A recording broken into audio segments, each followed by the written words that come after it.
হবে না, কোনো দায় নেই, ওটা তার নিজের কৃতকর্মের ফল। কৃষিকাজ কামাই হবে, ওই যে বাড়ি ভেঙে তাই এটা তো সাধারণ মানুষ খুবই করেছে। আর একটা বিষয় কি যে ভাই বিপ্লব হয়েছে, তাই না? তা বিপ্লবের তো একটা ফসল আছে, সেটা তো হতে হবে না? একটা কথা হলো, সেটা তো হতে হবে।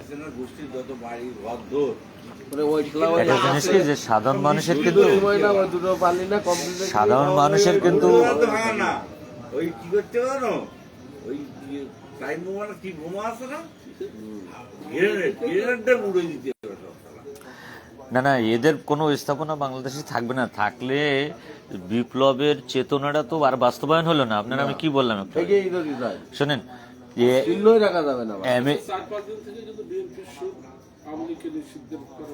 হ্যাঁ দেখলাম কালকে সালাউদ্দিন সাহেব একদম স্পষ্ট বলে দিয়েছে, সালাউদ্দিন, যে আওয়ামী লীগ নামে কেউ রাজনীতি করতে পারবে না।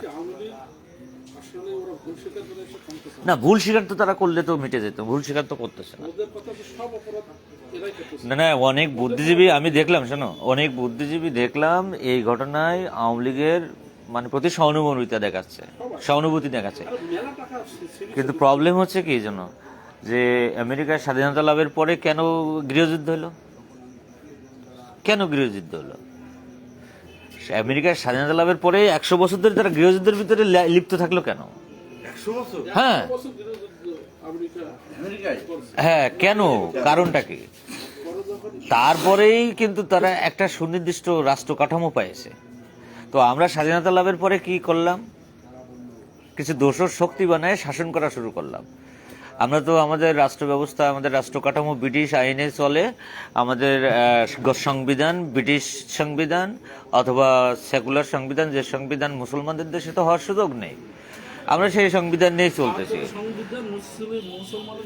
Anti Islamist.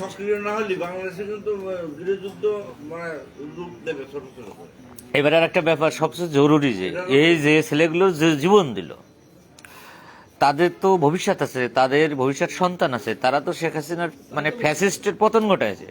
তাহলে যদি নতুন নির্বাচন কাঠামোয়, নতুন রাষ্ট্র ব্যবস্থাপনায় তাদের চিন্তার প্রতিফলন না ঘটে, তাহলে তাদের তো ভবিষ্যতে ফাঁসিতে ঝুলতে হবে। তাদেরকে যদি নতুন যে সংস্কারে যদি তাদেরকে বিপ্লবী যোদ্ধা হিসেবে চিহ্নিত না করা হয়, মর্যাদা না দেওয়া হয়, পরিবর্তনের কোনো বিকল্প নেই। তাই সংবিধানের পক্ষের বয়ান হচ্ছে মুক্তিযুদ্ধের বয়ান।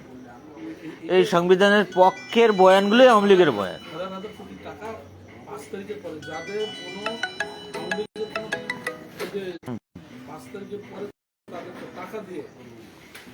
এরা মানে মোটিভেট করেছে।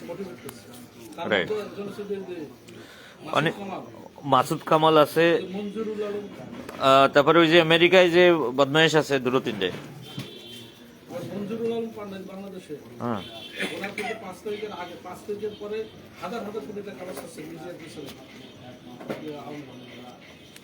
হ্যাঁ, এটা তো মানে মিডিয়া ম্যানেজমেন্ট করা তো তাদের জরুরি। আর তো তাদের মিডিয়া ইনফ্লুয়েন্সার ছিল না, যারা ছিল তারা নিখাত দালাল। তাদের হ্যাঁ তখন তো কাজে লাগেনি।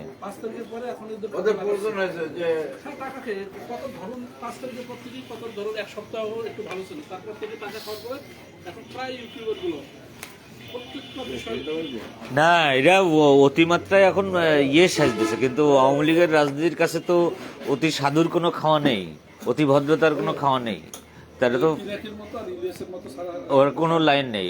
কারণ কি, যারা যখন মানে একটা ফ্যাসিস্ট শক্তির বিরুদ্ধে শক্তি প্রয়োগ করা ছাড়া কোনো বিকল্প নাই। ওরে যতই স্পেস দেওয়া হবে আবার ফ্যাসিস্ট হবে, এটাই বাস্তব।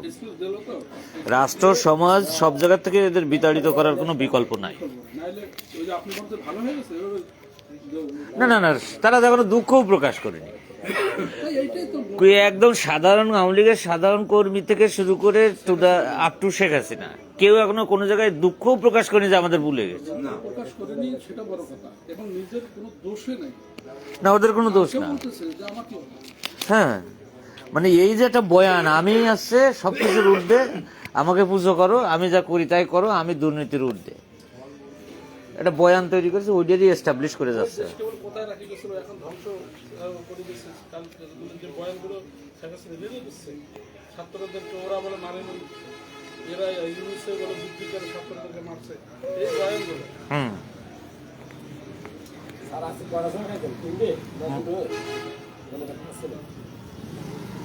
দুটো হবে, এই একটা আর আগে একটা হয়েছে।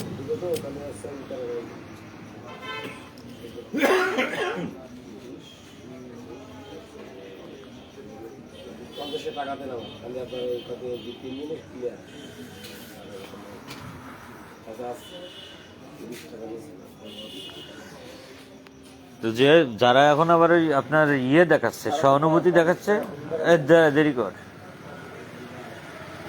যারা সহানুভূতি দেখাচ্ছে, আসলে সমাজের প্রত্যেকটা লেভেল থেকে এই আওয়ামী চিন্তাশীল মানুষদের আসলে আপনার প্রতিহত করা খুব জরুরি। দেখেন না, মাস্তানগুলো আবার এই মাঝে মাঝে আবার এই ঘুরে বেড়াচ্ছে, ইয়ে বান্ধে, মনে করতেছে যে আমরা এখনো টিকে আছি। হ্যাঁ, দেখাতে চাচ্ছে যে আমরা মরি নাই, আমরা বেঁচে আছি। তা মাইরে ফেলানোর কোনো সুযোগ নাই, এদের বিচারের আওতায় নেসতে হবে। এরা যে জুলুম করেছে সমাজে, এই জুলুমের বিরুদ্ধে ব্যবস্থা নেওয়াটা জরুরি। আপনি এরা এখনো শক্তি পাচ্ছে, তার প্রধান কারণ দেশে 70% থেকে 80% অফিসিয়াল সরকারি বেসরকারি সমস্ত জায়গায় এখনো তাদের লোক। এই কারণে কিন্তু এরা আপনার এখনো মনোবল এদের পঙ্গু হয়নি, দুর্বল হয় নাই। এটা হচ্ছে আসল বিষয়।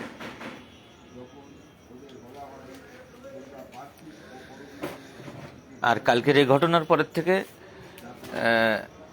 এই নেতাকর্মীদের, আওয়ামী লীগের যে অন্ধ নেতাকর্মী, এদের কাছে একটা মেসেজ যাচ্ছে বা গেছে যে আমাদের মানে দীর্ঘমেয়াদী চিন্তা ভাবনা করতে হবে, আমাদের রাজনীতির মানে চিন্তা পরিবর্তন করতে হবে। এই মেসেজটা দেওয়া হয়ে গেছে ওদের, যে আওয়ামী লীগ আবার আসবে, যেরকম আওয়ামী লীগ যায় বিএনপি আসে, বিএনপি যায় আওয়ামী লীগ আসে। এই পরিস্থিতি যে আর থাকবে না, এরা আওয়ামী লীগের যদি যাদের সাধারণ জ্ঞান আছে, সামান্য জ্ঞান আছে, তারা বুঝে নেবে যে না, এই পরিস্থিতিতে আর থাকবে না।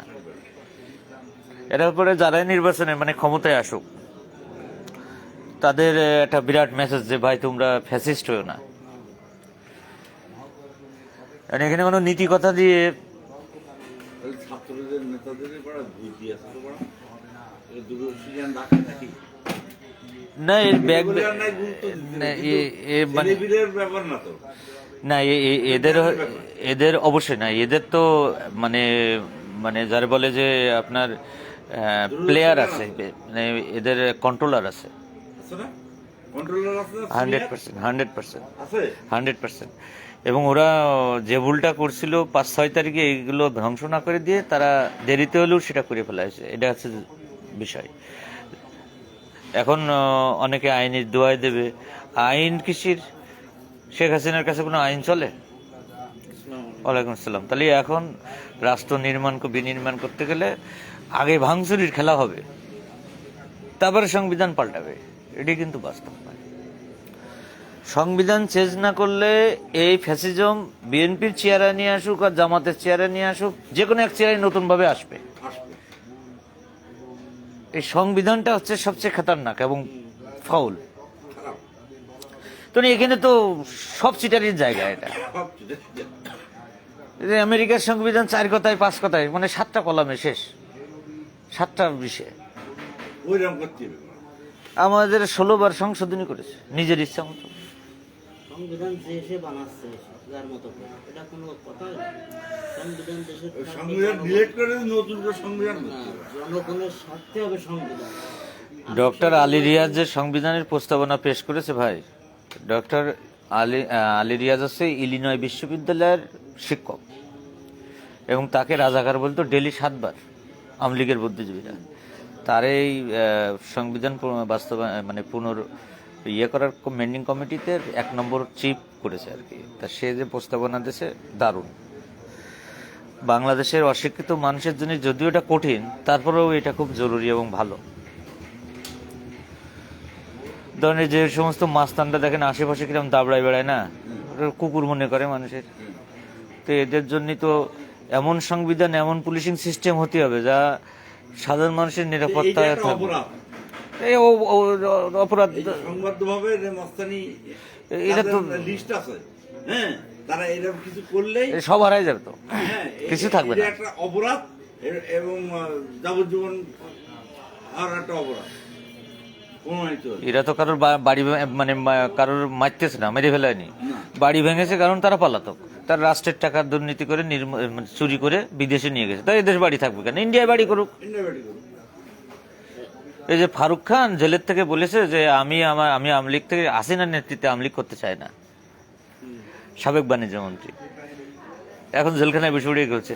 তো ওর ভাই হচ্ছে সামিট গ্রুপের বস আজিজ খান, ও আছে আপনার সিঙ্গাপুরি 10 নম্বর ধনী, কোনতে নিয়ে গেছে টাকা, কুইক রেন্টালের থেকে হাজার হাজার কোটি টাকা নিয়ে চলে গেছে।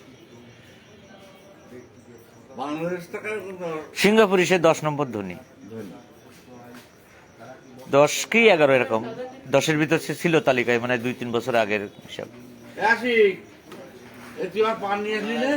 বন্ধু হলো লিগের যে ফেসবুকে স্ট্যাটাস আছে, বলে ছাত্রলীগের সভাপতি ছিল হ্যাঁ। আমাদের ইউনিয়নে। হ্যাঁ, তো ওই স্ট্যাটাস আছে যে সে 32 নম্বরে শেখ হাসিনার পরা বাড়ি তো ভাঙছে, তাহলে পদ্মা সেতু ভেঙে দেখ, পদ্মা সেতু তো শেখ হাসিনার পর। শেখ হাসিনা বাপের টাকায় করা। এরপরে আমি ওরা স্ট্যাটাসে কমেন্ট করেছি আবার, হ্যাঁ, বলছি, পদ্মা সেতু কি শেখ হাসিনার টাকায় করা? পদ্মা সেতু জনগণের টাকায় করা, জনগণই ভোগ করতো। হ্যাঁ, হ্যাঁ, এটা ভাঙবে কেন? এখন আর তো প্রশ্ন আসে না। তাহলে চায়নার 35,000 কোটি টাকা দিয়ে দিক, এখনো চায়নার কাছে পদ্মা সেতুর ঋণ আছে 35। হ্যাঁ, 35। যে ওর ব্যক্তিগত হোক, আমরা ভাব মানে হ্যাঁ, আওয়ামী লীগের কিছু লোক তাহলে পদ্মা সেতু ব্যবহার করছে কেন? করছে কেন? শেখ হাসিনার সব আওয়ামী লীগের নেতাকর্মীরা তো বুঝতে পারেনি, এরা জানেও না। এটা তো জনগণের টাকায় করা, আমাদের এই যে টিউলিপি ধরেছে না, 3 বার এসে ব্রিটিশ গোয়েন্দা সংস্থা বাংলাদেশে 3 বার এসে টিউলিপির যে ওই যে আপনার ওই এই যে না না ও যে রাশিয়ার সাথে যে পারমাণবিক চুক্তি হলো, ওখানে $3.5 বিলিয়ন টিউলিপ ঘুষ নেছে না। তো এই যে গোপনে ইয়ে চলতেছে, আসলে তো এরা সাধারণ মানুষ এসব বোঝে না, জানেও না। একেবারে শেখ হাসিনা সহ তার বংশবদ্ধের যত দুর্নীতি, আজীবন যে দুর্নীতিগুলো রাজনৈতিক সমর্থনের কারণে পার পেয়ে গেছে, রাজনৈতিক সমর্থন। তখন তাদের এমন কর্মী বাহিনী আছে, তারা ইচ্ছা করলে রাস্তায় উঠে ভাঙচুর করা শুরু করতে পারে। তার প্রতিপক্ষ তো ছিল না। তারা এগুলো আপনি দেখেননি যে হচ্ছে এই যে 2006 সালে মানুষ মারে তারপরে নাচলো, শেখ হাসিনা বললো লগি বইটা নিয়ে জাতি, তো ওখানে তারা ফ্যাসিজম না, ওইটা আসি মারিয়ে মানুষ পরে লাশের পরে নাচতেছে।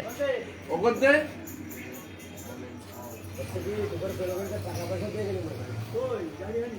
বাংলাদেশের প্রত্যেকটা জেলার তো এগুলো কাদের কাজ?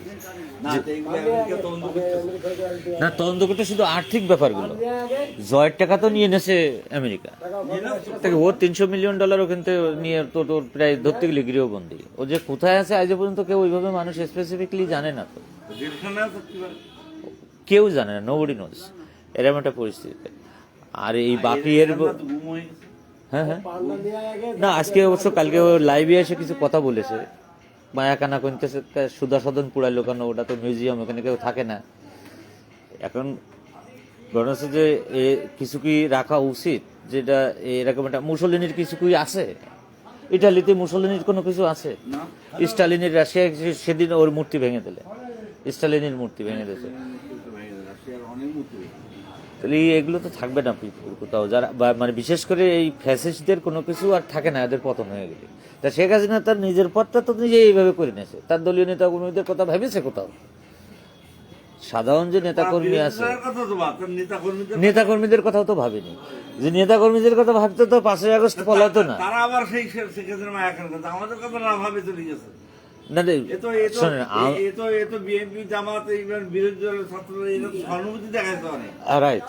আর শোনেন, আওয়ামী লীগের মানবতার শীর্ষে পৌঁছে গেছে। কোনো সন্দেহ নাই, হ্যাঁ? কোনো সন্দেহ নেই। এত দয়া মায়া ওরা নিজেরাই তো বলতো যে আওয়ামী লীগ চলে গেলে লক্ষ লক্ষ নেতাকর্মী খুন হবে। হ্যাঁ, তো কই? সেটাই তো, তা ঘটনা হচ্ছে যে ওরা ওদের নেতাকর্মীদের এমনভাবে রাজনীতিটা শেখাইছে, ওরাই বেস্ট, এটা এক ধরনের ফ্যাসিজম, ওরাই সেরা, মানে আমি যা বুঝি সেরা, এটা এক ধরনের ফ্যাসিজম। হ্যাঁ, মুখস্থ মুখস্থবিদ্যা মুখস্থ হয়ে গেছে, সার কথা। এখনো বলছে জাতির পিতা। কই যে জেনারেশনের লড়াই সংগ্রাম করেছে এরা কি জাতির পিতা ইব্রাহিম ছাড়া অন্য কাউকে বিশ্বাস করে? করে তো এদের কাছে এখনো বলছে আমার জাতির পিতা মুজিব। তাহলে মুজিব তো জাতির পিতা তো ইন্ডিয়ায় যে বাড়ি ঘর বানিয়ে গেছে।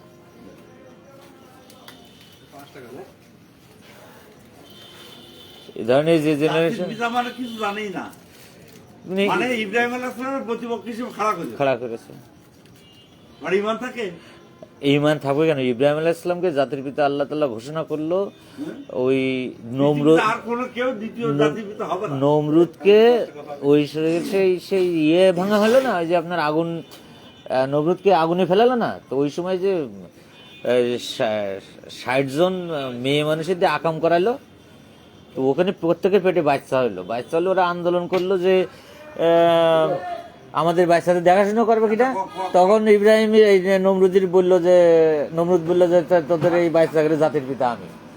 তাই তো ইব্রাহিম আলাইহিস সালামকে আল্লাহ বললো যে তুমি হচ্ছে মুসলিমদের জাতির পিতা হবা, ও জারজদের জাতির পিতা, তুমি মুসলিমদের জাতির পিতা।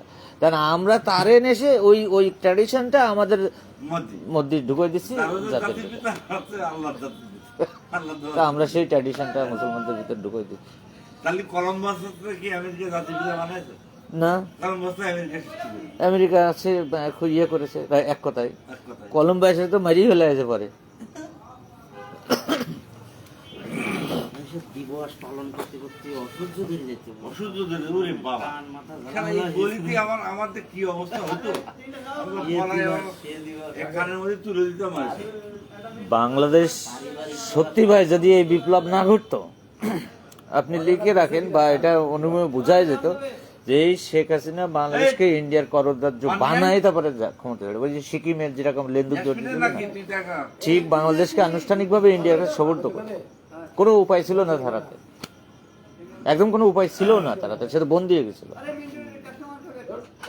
পৃথিবীতে এই শেখ হাসিনার মতো একটা ফ্যাসিস্ট সরকারকে ইউরোপ আমেরিকা জায়গা না দেওয়ার পরে ইন্ডিয়া জায়গা দিচ্ছে কিভাবে? কারণটা কি? ইন্ডিয়ার স্বার্থটা সাধারণ জ্ঞান না। ইউরোপ আমেরিকার মতো উদার তো আর ইন্ডিয়া না। ইউরোপ আমেরিকায় তো নাস্তিকরাও থাকে, জোসর ভণ্ড দুর্নীতিবাজরা ইউরোপ আমেরিকায় থাকে না। কিন্তু শেখ হাসিনাকে ইউরোপ আমেরিকা জায়গা দিচ্ছে না, শুধু ইন্ডিয়া জায়গা দিচ্ছে। তাহলে ইন্ডিয়ার স্বার্থটা হাসিনা প্রমাণিত ভাবে কতটা দেখেছে এটা বুঝতে আমার দেশে যারা সাধারণ মানুষ আছে তারা তাদের তো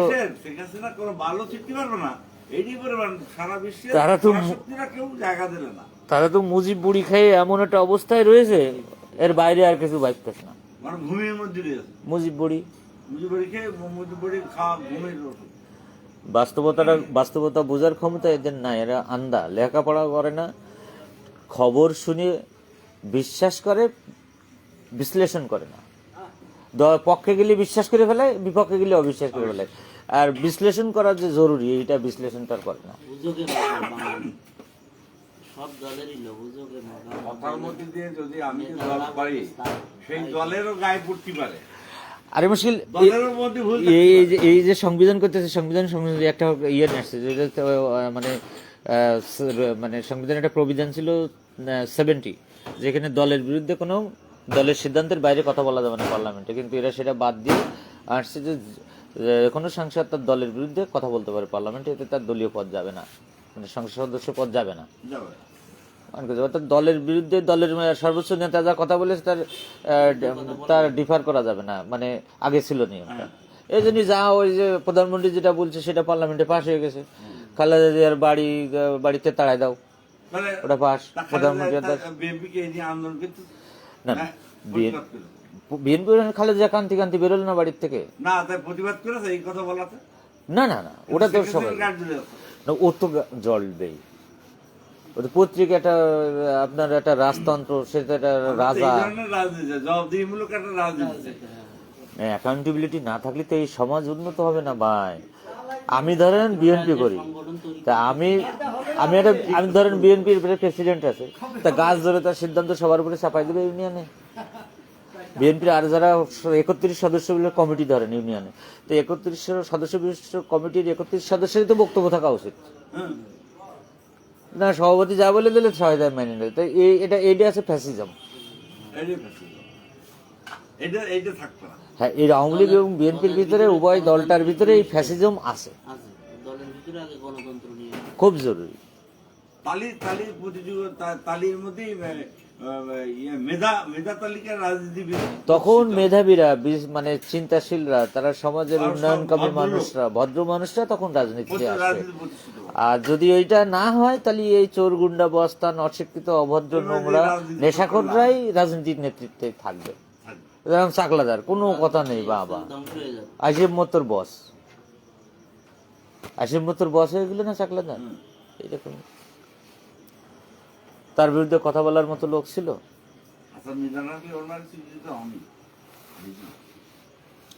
মিজানের কথা এটা খেয়ে গেলে কোনো কথা বুঝি লেগে ওর মালিক না না, মানুষ খুন করার ভিতরে কোনো মহত্ব নেই ভাই, জিনিস আছে। মেরে দিতে আছে। না এটা মানে আইন হাতে তুলে নেওয়ার কোনো যুক্তি নাই আর কি। পলিসি ফেলে দিয়ে পড়ে যাচ্ছে। এখন মূল কথা হচ্ছে যে রাষ্ট্র বিনির্মাণ করতে গেলে এই দেশটাকে আসলে আধুনিক রাষ্ট্র ব্যবস্থায় নিতে গেলে জরুরি হচ্ছে সংস্কার, এর কোনো বিকল্প নাই। বিএনপি সংস্কার চাচ্ছে না তা না, সংস্কার চাচ্ছে, কিন্তু বিএনপি ধরো 300 নেতা আছে, 300 নেতা কতজন অত্যাচারিত হয়েছে? 200 জন, 150 জন। যারা অত্যাচারিত হয়েছে তারা এর মর্ম বুঝেছে, আর যারা অত্যাচারিত হই নাই, আরামে আওয়ামী লীগের সাথে লিয়াজো করে চলেছে, তাদের ধান্দা তাড়াতাড়ি ক্ষমতায় যাব। তারপরে কিন্তু বিএনপির সর্বোচ্চ নীতি নির্ধারক তারেক রহমান যে চিন্তা আদর্শ নিয়ে রাজনীতিতে রিশেপ করতেছে, সেটা কিন্তু আধুনিক সময় খুব মানে প্রয়োজনীয়। ওর ঠিক লাইনই আছে, কিন্তু পাড়া মহল্লায় দেখা যাচ্ছে যে দিলেন না যে আমাদের তফসিডাঙ্গা ওয়ার্ডে সেদিন একটা খাওয়া দাওয়ার অনুষ্ঠান আয়োজন করলো একজনেরা, আপনি মনে হয় দাওয়াত ছিল, তাই অনুষ্ঠানের আয়োজন করলো কারা? যারা আওয়ামী লীগের সাথে আঘাত করে দীর্ঘ সময় কাটাইছে। বিএনপির মিছিল মিটিং কোনো জায়গায় তারা আসেনি। এখন দেখতেছে বিএনপি পাওয়ারে আসার সময় হয়েছে, এখন ওরা ফোকাসে আসার জন্য চেষ্টা করতেছে, 600 লোকের আয়োজন করে খাওয়ানোর চেষ্টা করেছে। দরকার হবে না। আপনি গেছিলেন কি? না না, যায় না, আমার শরীর খারাপ লাগে। ওদের বাড়ি খেয়ে বসে গা পাতা না পাবো। এরকম প্রত্যেকটা এলাকায় আসলে এই পরিস্থিতি চলতেছে। মানে একটা কথা বলেছে যে সে যে বাড়ি দেশে আসছে, কোথায় আসবে, থাকবে কোথায়, তার তো কোনো বাড়ি নেই দেশে। কার? তার গ্রামে। হ্যাঁ, তা তো আর বাড়ি নেই, তারপরে মামলা এখনো চলমান, মামলা প্রায় 50-60টা মামলা এখন রয়েছে। মানে দুঃখজনিত কথা, একজন প্রেসিডেন্টের ওই প্রধানমন্ত্রীর ছেলে, হ্যাঁ কি সাবেক প্রধানমন্ত্রী, তার কোনো বাড়ি নেই বাংলাদেশে। না, থাকতে তো ক্যান্টনমেন্টের বাড়িতে, সেটা তো উচ্ছেদ করেছে। বাড়ি নেই, এটা একটা বাস্তব। এখন খালেদা জিয়ার ভাড়া থাকতে হয় না? হ্যাঁ হ্যাঁ, কিন্তু সেটা বাড়ি করেনি বা বাড়ি নিয়ে একটা বিষয় নেই। তো এই সত্যটা তো মানুষের কাছে নয়, সমাজে আমরা দেখি না, যারা একটু সৎ কথা বলে, যারা একটু ন্যায় কথা বলে, তাদের কিছু থাকে না রে ভাই। আর যারা লিয়াজো করে চলে তাদের অনেক কিছুই থাকে, মুনাফিকদের তো হবে, থাকে না? কিন্তু মুনাফিকদের পতন আবার অন্যরকম। তারেক রহমান একটা বক্তৃতা যে দিছিল মানে এর আগে, শেখ হাসিনা বলছিল না যে বিএনপি যদি আবার বেশি বাড়াবাড়ি করে তা আবার জেলে ঢুকায়। হ্যাঁ হ্যাঁ হ্যাঁ, খালেদা জিয়ার আবার জেলে ঢুকাই দেয়। তো তারেক রহমান ওর এগেনস্টে বলছিল যে হচ্ছে খালেদা জিয়া আছে আমার মা, আমার মারে আছে আবার বলে যে শেখ হাসিনা জেলে ঢুকাই দেবে, তা হচ্ছে এই প্রতিশোধ বা এই জবাব আমি দেবো না, এই জবাব দেবে জনগণ। না, ঠিক বলেছ তো, ওয়ালাইকুম আসসালাম। এই দেশে কিন্তু বিশাল ব্যাপার, কিন্তু কথার সাথে ইট মারলে পাটকেল খেতে হয় না।